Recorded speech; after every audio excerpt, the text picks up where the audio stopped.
छुई आलू बड़ी बैगण तरकारी समस्त को भल लगी थाए। नमस्कार फ्रेंड्स, मु ओडिया झियो लोपा चैनल ले आपण मानकर बहुत बहुत स्वागत।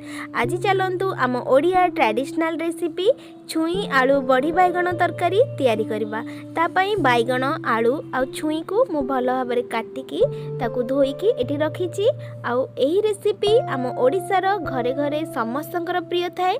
आउ एथिरे आमे यूज करबा सोरिष मसला, जहा पई मु नेइची धला सोरिष, रसुण, सुखिला लंका, टमाटो, पियाज याकू सबू ग्राइंडिंग करिकी आर गोटे स्मूथ पेस्ट करि नबा।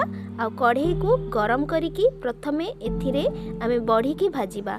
कढ़ई जितले भल भाव में गरम हो गला अल्प टिके तेल देकी मु बड़ी भाजी नउची। आ बड़ी जितबले भल भाव में भाजी हो गला ताकू गोटे प्लेट को काढी नउची।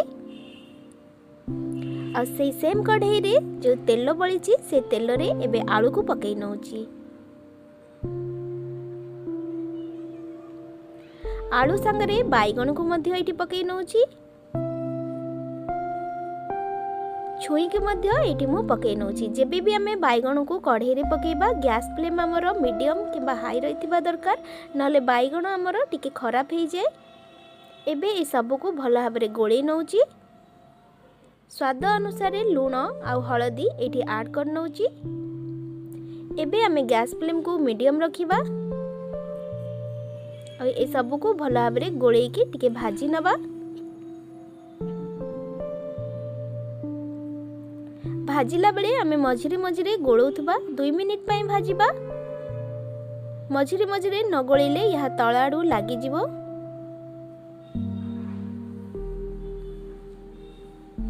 पाखापाखी 2 मिनिट आको भाजी सारलिनी। एबे एथिरे सोरिष मसला जो फाइन पेस्ट करिकी रखिची ताकू पकई नउची। 3 ରୁ 4 चम्मच मेठी सोरिष मसला ऐड कर नउची। एथिरे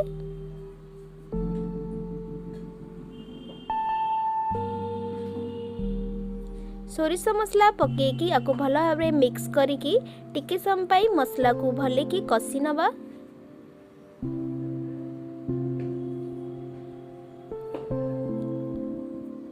तीन 4 मिनिट पाई आको भल भाव में कसिबा। आ मझिरे मझिरे एमती गोळौथबा, नहले हमर तळाडू गरम हेकी लागि जिवो। मसला जितले भल भाव में कसी गला एबे एथिरे 2 बाउल पानी ऐड करची, जा द्वारा हमर छुई आलू आ बैगण भल भाव में सिझी जिवो। पानी पकेकी आको सब भल भाव में गोळेई नउची। आको 5 मिनिट पई कवर कर नेबी।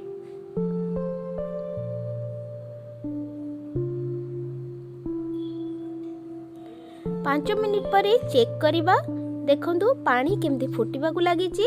हमर आलू आ छुई मध्य सिझी गलानी। एठी आलू चेक करनबा। आलू पाखापाखी 80% हमर सिझी गलानी। 2 मिनिट पई पुनी छाडनबा एमती। आ एठी बड़ी को ऐड करनबा। एबे गोटे बाउल को आको काढी नबा। आ एथिरे गोटे छुंको दबा। छुंक देले हमर छुई आलू बड़ी बैगण रो बहुत भल स्मेल आसी थाए।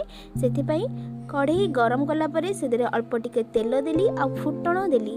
फुटण देला परे कंचा लंका, पियाज जगह रे आपण चाहिले सेदरे रसुण मध्य यूज करि परिबे, जा द्वारा बहुत भल स्मेल आसी थाए। पियाज जतले भल भाव में फ्राई हे जिवो, टिके ब्राउनिश हे जिवो, तापरे एथिरे मु लंका गुंड ऐड करची, जा द्वारा बहुत भल कलर आसी थाए तरकारी रो। लंका गुंड को मध्य तेल रे टिके समय भाजी नबा।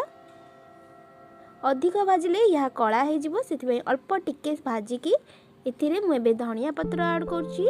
धनिया पत्र द्वारा मध्य बहुत भल स्मेल आसी थाए।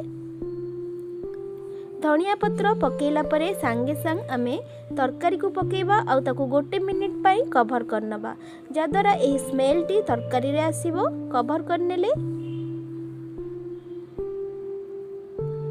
एबे मु ए करीटा को आधरे पकेई नउची आ ताकू 1 मिनिट पाई कवर कर नउची। लंका गुंड पड़िला परे गरम तेल रे देखिले केते सुंदर कलर आसी जाइथिला। आकु मु कवर करनेली कारण तार जो स्मेल ता ताधरे रहिबो बोली। छुंक देला परे एमती कभर करनेले स्मेलटा ता देहरे रही जाए। आउ एही रेसिपीटा पूरा पूरी प्रस्तुत हो गलानी। आपको गरम गरम राइस संगे खाइले बहुत भल लगे। आपण माने निश्चिंत ट्राई करंतु। आउ मोर एही रेसिपी जदि आपण मानकु पसंद आसिला तेबे मो चैनल टी को सब्सक्राइब करिया को भूलिबेनी। आउ निजर अनुभव को मो संगे शेयर करिया को मध्य भूलिबेनी। तेबे रहिली नमस्कार। पुणी देखा हबो गोटे नुआ ट्रेडिशनल ओडिया रेसिपी रे। धन्यवाद।